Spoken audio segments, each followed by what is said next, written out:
Pickup വാനുകൾ കൂട്ടിയിടിച്ചുണ്ടായ അപകടത്തിൽ 2 പേർക്ക് പരിക്കേറ്റു.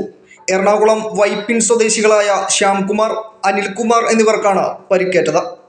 ഇവരെ വൈക്കം താലൂക്ക് ആശുപത്രിയിൽ പ്രവേശിപ്പിച്ച ശേഷം വിദഗ്ധ ചികിത്സയ്ക്കായി കോട്ടയം മെഡിക്കൽ കോളേജ് ആശുപത്രിയിലേക്ക് മാറ്റി. വ്യാഴാഴ്ച പുലർച്ചെ വൈക്കം വലിയ കവലയിലാണ് അപകടം നടന്നത്. കോവിലകത്തും കടവ് മാർക്കറ്റിലേക്ക് മത്സ്യം കയറ്റി തലയോലപ്പറമ്പ് ഭാഗത്തു നിന്നും വന്ന പിക്കപ്പ് വാനും കൊട്ടാരക്കരയിൽ നിന്നും കോഴി വേസ്റ്റുമായി കളമശ്ശേരിയിലേക്ക് പോകുകയായിരുന്ന വാനുമാണ് കൂട്ടിയിടിച്ചത്. ഇടിയുടെ ആഘാതത്തിൽ കോഴി വേസ്റ്റുമായി വന്ന വാൻ റോഡിൽ മറിഞ്ഞു. മത്സ്യം കയറ്റി വന്ന വാനിലെ ഡ്രൈവർക്കും സഹായിക്കുമാണ് പരിക്കേറ്റത്. വാഹനം മറിഞ്ഞ് റോഡരികിൽ പ്രവർത്തിച്ചിരുന്ന പെട്ടിക്കടയും തകർന്നു. വൈക്കം അഗ്നിരക്ഷാ നിലയത്തിൽ നിന്നും സ്റ്റേഷൻ ഓഫീസർ ടി ഷാജികുമാറിന്റെ നേതൃത്വത്തിലുള്ള സംഘം എത്തിയാണ് രക്ഷാപ്രവർത്തനം നടത്തിയത്. Enlight news, Vaikom.